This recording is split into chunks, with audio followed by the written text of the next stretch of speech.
Gill Holland has been titled with many names in his life, but since moving to Kentucky, one he has heard consistently is crazy. The term is used most often relative to he and his urban planner wife Augusta's renovation and sustainable restoration plans for the Market Street area of Louisville. 10 years after they began, the area is experiencing a renaissance under the name formed by Holland and based on his time lived in New York and Louisville, New Lou. It has been a project that involved foresight, faith, funding, and one community controversy over a proposed homeless shelter that, for a time, painted Holland as the evil developer. Now, Gill Holland is moving on, already 2 years into another neighborhood renovation, this time in what was once Louisville's sister city, Portland. And once again, people are calling him crazy. You come in as a guy who's been living in Paris, living in New York, produced independent films in the music industry, and with a great passion and enthusiasm for life-changing opportunities or making opportunities happen. Do you find much resistance to you in coming into this community because of those things? There's certainly lots of people who are like, you are crazy. When I was like, well, let's maybe rebrand this area of town Nulu. And I think this can be a hub for local retail, entrepreneurship, startup businesses, local food restaurants.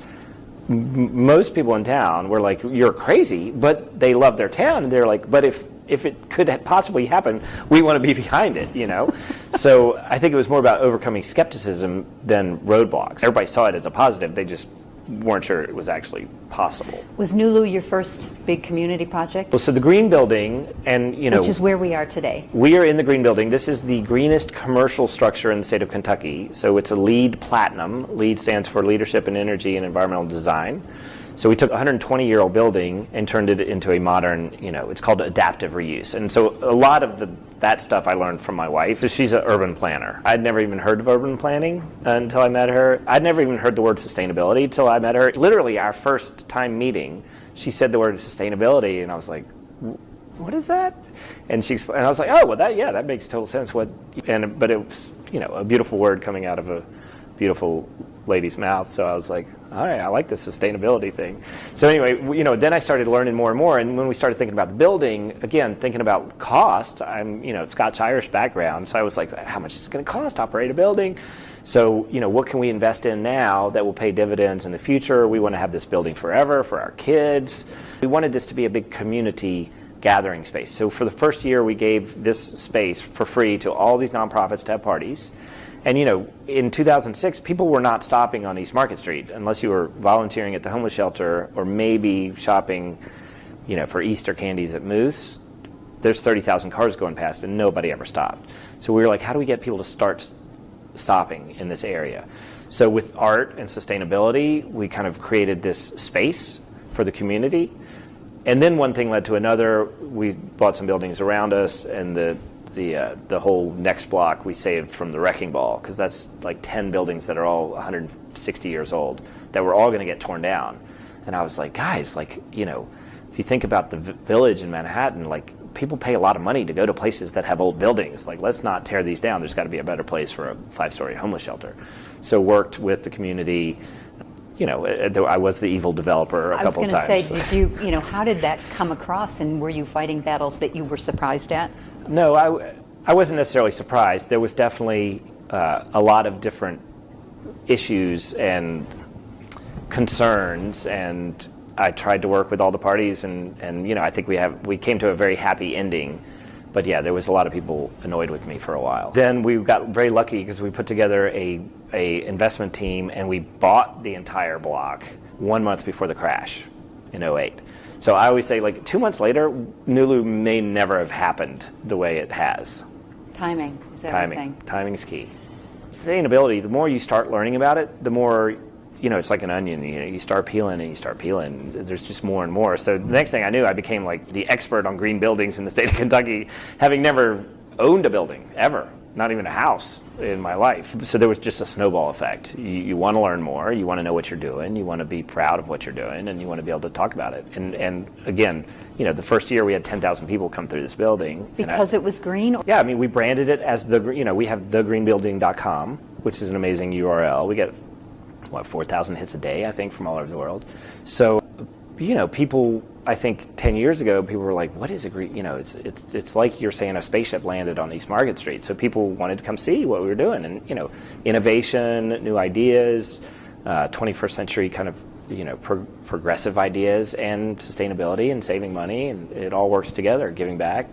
The building definitely evolved organically. So first we were like, well, we should have solar panels. And you study the math on the sun and how many solar hours you have per day, and why are there no other solar panels in Kentucky? And it's just because we're in a cold state and nobody thought about it. And then we learned about geothermal, and then that's a great payback.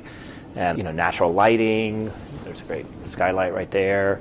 But LED lights weren't around really then. So I keep thinking like, okay, we need to go replace all our lights now. We just haven't gotten there yet.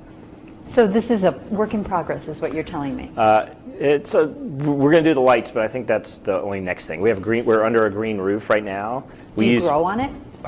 Beautiful sedums, and all of our insulation is recycled blue jean denim insulation. Where did you get it from? Well, that's the only thing. When you build a green building, you really try to buy everything within 100 miles to support local economy, local jobs.